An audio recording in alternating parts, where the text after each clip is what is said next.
नमस्कार, बहुत बहुत स्वागत है आपका। हम बात करने जा रहे हैं उन कुछ सवालों की जो निश्चित तौर पर इस टेस्ट मैच में सिलेक्शन को लेकर उठाए जा रहे हैं।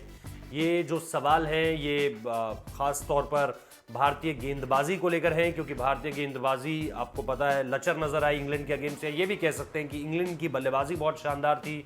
लोग पिच और कंडीशंस पर भी सवाल उठा रहे हैं, लेकिन हम ये सवाल पूछना चाहते हैं कि अगर कुलदीप यादव आपकी पहली या सेकंड चॉइस भी नहीं है तो फिर वो टीम में क्यों है।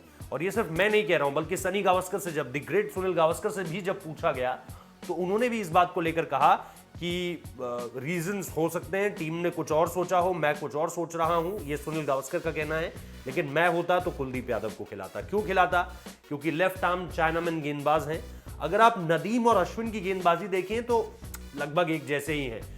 नदीम जो है वो थोड़े हवा में और ज्यादा तेज है, क्विकर थ्रू द एयर जिसे हम इंग्लिश में कहते हैं। लेकिन अश्विन थोड़ा सा धीमा डालते हैं हवा में, ताकि जो रिवोल्यूशंस हैं गेंद के वो बहुत ज़्यादा रहें। और जितने कहते हैं जितना ज़्यादा रिवोल्यूशन लेती है उतना ज़्यादा अच्छा उसका इम्पैक्ट रहता है पड़ने के बाद।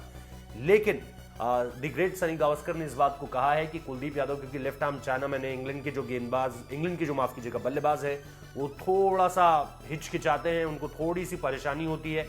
एक तो चाइनामैन, ऊपर से लेफ्ट आर्मर, और इसके साथ साथ जो दूसरी बात उन्होंने कही वो ये कि वो एक अलग तरह का वेरिएशन होता है। जबकि नदीम और अश्विन लगभग एक जैसे ही गेंदबाज हैं, वेरिएशन अश्विन के पास ज्यादा है, लेकिन अगर आप कंसीडर करें तो दोनों एक जैसे ही गेंदबाज हैं। तो सवाल यह है कि अगर अक्षर पटेल चोटिल हो जाते हैं, अक्षर पटेल के बाद तो कुलदीप यादव की एंट्री थी टीम में, क्योंकि अक्षर पटेल को जडेजा की जगह लिया गया था। लेकिन अगर अक्षर पटेल चोटिल हो जाते हैं तो सीधा लग रहा था कि अब तो कुलदीप यादव ही टीम में आएंगे, लेकिन फिर आप नदीम को खिला लेते हैं। हो सकता है कि नदीम को खिलाने का मतलब ये भी रहा हो कि आप बैटिंग में उनसे थोड़ा और एक्सपेक्ट कर रहे हैं। ये भी हो सकता है कि क्योंकि डोमेस्टिक क्रिकेट शहबाज नदीम ने बहुत ज्यादा खेली है, उसका उन्हें फायदा मिल रहा हो और इसलिए उन्हें प्रायोरिटी पे रखा हो कुलदीप यादव से आगे।